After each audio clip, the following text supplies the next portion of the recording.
You haven't eaten in 24 hours. To you, it's just a missed couple of meals, a nagging stomach growl, and perhaps a slight headache that makes the overhead lights feel a little too bright. But inside the microscopic universe of your body, the situation is far more dire. To your DNA, this is not a choice, it is an existential crisis. Your genes don't know that you have a refrigerator full of food just 10 feet away.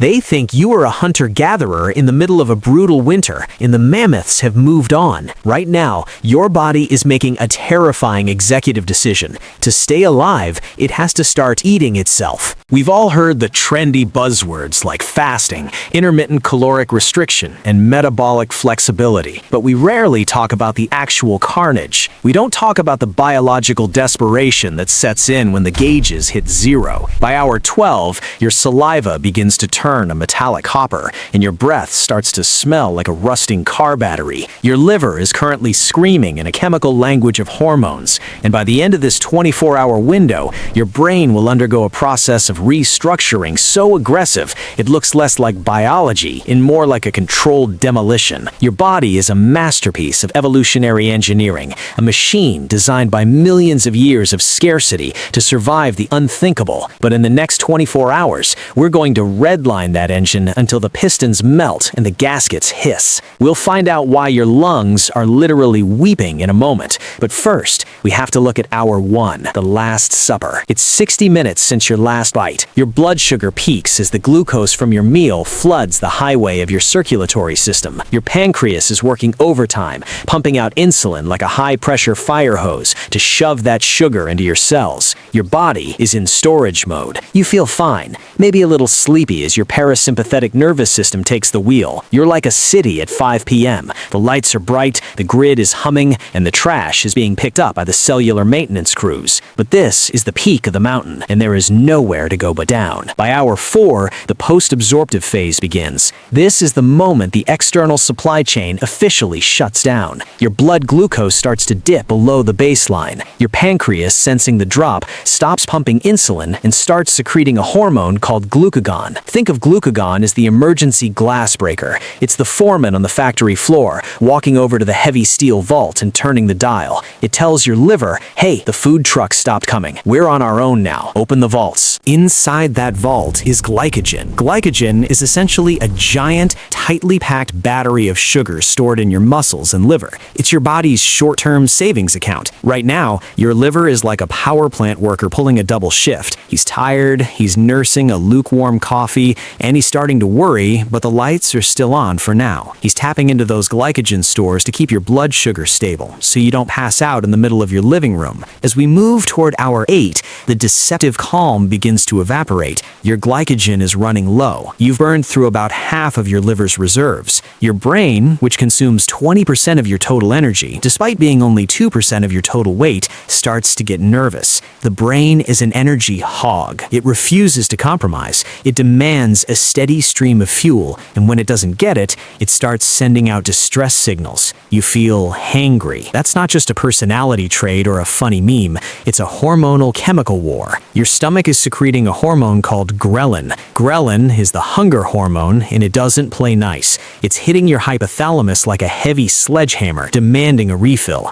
It overrides your logic and your patience. If you've ever wondered why your body is so good at lying to you about how much trouble it's in, making you feel aggressive and irritable just to get a sandwich, hit the like button. It's an ancient survival mechanism that hasn't updated its software since the Stone Age. Your body is trying to provoke you into the hunt, but all you're doing is scrolling through your phone. Now we reach the 12-hour mark, the system breakpoint. This is the crossroads. Your liver's sugar vault is nearly empty. The easy energy is gone. This is the moment of the metabolic switch, one of the most profound biological transitions a human can experience. To understand the carnage happening inside you, I looked into the case of patient J.S., a man who underwent a medically supervised long-term fast. According to the medical journals, by this stage, his blood wasn't just blood anymore. It was becoming a toxic brine of free fatty acids. Because the sugar is gone, your body has to find a new fuel source, or dye.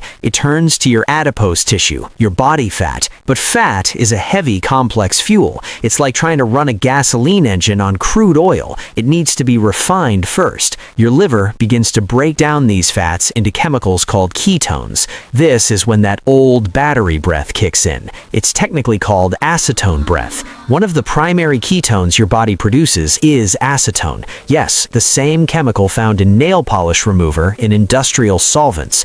You are quite literally breathing out a chemical byproduct of your own dissolving body fat. Around hour 16, the body makes an executive decision. It's the same decision the captain makes on a sinking ship: jettison the cargo to save the hull. It shuts down non-essential functions to save power for the big three: the heart, the lungs, and the brain. Your digestion slows to a crawl. Your reproductive hormones take a back seat. Your immune system shifts from patrol mode to dormant mode. Your input bias tells you that you're just hungry, but internally, you are now officially a closed system. No new energy is coming in. The internal pressure is building, and the body begins a process called autophagy. In Greek, autophagy literally means self-eating. This is not a metaphor. Your cells start identifying broken proteins, damaged organelles, and malfunctioning mitochondria. They wrap them in specialized membranes called autophagosomes and dissolve them with enzymes to use them for fuel. It's a biological search and destroy mission. Your body is scavenging its own trash to keep the lights on. It's an incredibly efficient recycling program, but it's born out of absolute desperation. The backup generators are starting to smoke. You might feel a strange, eerie sense of clarity, often called the hunter's high. Your body is pumping you with norepinephrine, also known as adrenaline. It thinks you're a starving caveman who needs the hyper-focus and the physical edge to kill a woolly mammoth or outrun a predator. But you're just sitting on your couch, smelling like a hardware store, wondering why you can't stop thinking about a cheeseburger. As we cross into hour 20, we enter the climax of the fast. This is where the honeymoon phase of fat burning turns into a desperate, visceral fight for structural integrity. Your body has burned through the easy subcutaneous fat. Now, it starts looking at your muscle tissue. To a starving body, your biceps, your quads, and your back muscles are not signs of fitness. They are just long-term storage proteins. It begins a process called gluconeogenesis. This literally translates to the creation of new sugar. Your liver begins stripping amino acids from your muscles and converting them into glucose. It is literally melting your muscles to feed your brain. If we could shrink down and stand inside your kidneys right now, it would look like a disaster movie. As your body breaks down proteins for fuel, it creates a toxic byproduct called urea. Your kidneys are working double shifts, filtered through thousands of gallons of blood to remove this biological sludge. Your nephrons, the tiny, delicate filters in your kidneys, are under immense osmotic pressure. They are like overfilled water balloons, stretching to their limit. If you don't hydrate during this phase, the sludge thickens. This is why people who fast incorrectly often experience kidney stones or sharp lower back pain. Notice your heart rate? Even though you've been sitting still for the last hour, your heart might be fluttering or beating significantly faster, anywhere from 90 to 110 beats per minute. This is called running hot. Because you haven't eaten, you haven't replenished your electrolytes. Your levels of sodium, potassium, and magnesium are plummeting. These minerals are the electricity that keep your heart in rhythm. Without them, your electrical signals start to misfire. Your heart is trying to pump increasingly thick, acidic blood through pipes meant for a steady, balanced flow of water. Your brain is now using 70%